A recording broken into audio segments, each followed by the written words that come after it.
Stranger things का सबसे नया चैप्टर आ चुका है और भाई इंटरनेट पर तो जैसे एक बहस ही छिड़ गई है। तो आज हम इसी के बारे में गहराई से बात करने वाले हैं। आप कहीं भी ऑनलाइन देखें, लोग पूरी तरह से बटे हुए हैं। कुछ हेडलाइंस कह रही हैं अब तक का सबसे बेस्ट फिनाले, तो कुछ कह रही हैं पूरी तरह से निराशाजनक। तो आखिर कहानी क्या है? लेकिन इन सब रिएक्शंस में जाने से पहले 1 मिनट रुककर ये समझते हैं कि कहानी में इस हिस्से की यानी वॉल्यूम 2 की असली जगह क्या है।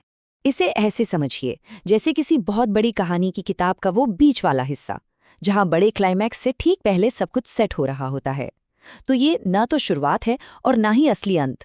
ये तो बस फिनाले के लिए एक बहुत जरूरी तैयारी है। तो चलिए पहले पॉजिटिव साइड से शुरू करते हैं। देखते हैं कि वो कौन सी बातें हैं जो दर्शकों के एक बड़े हिस्से को वाकई में बहुत पसंद आई। देखिए, बहुत से फैंस के लिए तो ये एक जीत थी। उन्हें लगा कि अपसाइड डाउन की दुनिया को और बड़ा दिखाया गया, जिससे कहानी और भी गहरी हो गई। और हाँ, जो इमोशनल पल थे, दोस्ती पर फोकस, किरदारों का विकास, वो तो जैसे दिल ही जीत गए। एक पूरी फैन बेस है जो इसे सच में पसंद कर रही है। पर अब सिक्के का दूसरा पहलू भी देखते हैं, क्योंकि बातचीत का एक और हिस्सा भी है जहां लोगों में कन्फ्यूजन और निराशा की भावनाएं ज्यादा देखने को मिली।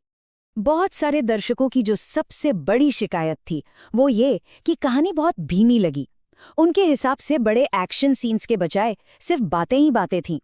कुछ को तो ये भी लगा कि 11 जैसे मेन किरदारों को उतने शानदार पल नहीं मिले और ये एपिसोड्स सिर्फ कहानी को जोड़ने वाले पुल की तरह महसूस हुए।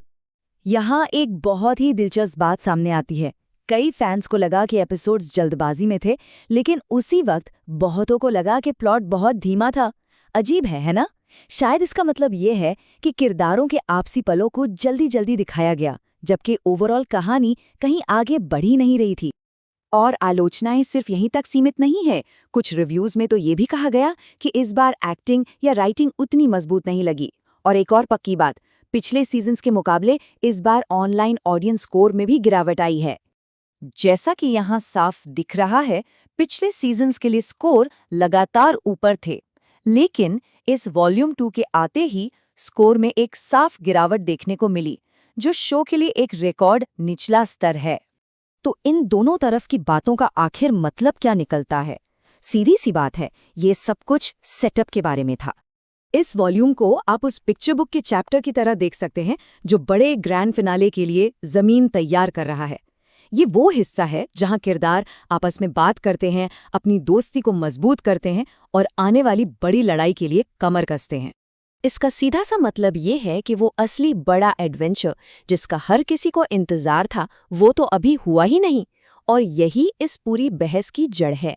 कुछ फैंस ने किरदारों के इन शांत पलों को एंजॉय किया, जबकि दूसरे एक्शन शुरू होने का बेसब्री से इंतजार करते रहे।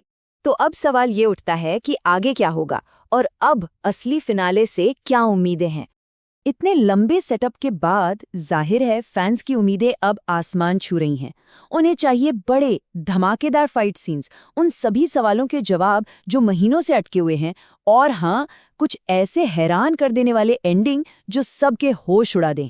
और ये सब हमें उस एक बड़े सवाल पर लाकर खड़ा कर देता है, क्या आखिरी चैप्टर वो जबरदस्त एडवेंचर दे पाएगा जिसका हर कोई इतनी बेसब्री से इंतजार कर रहा है?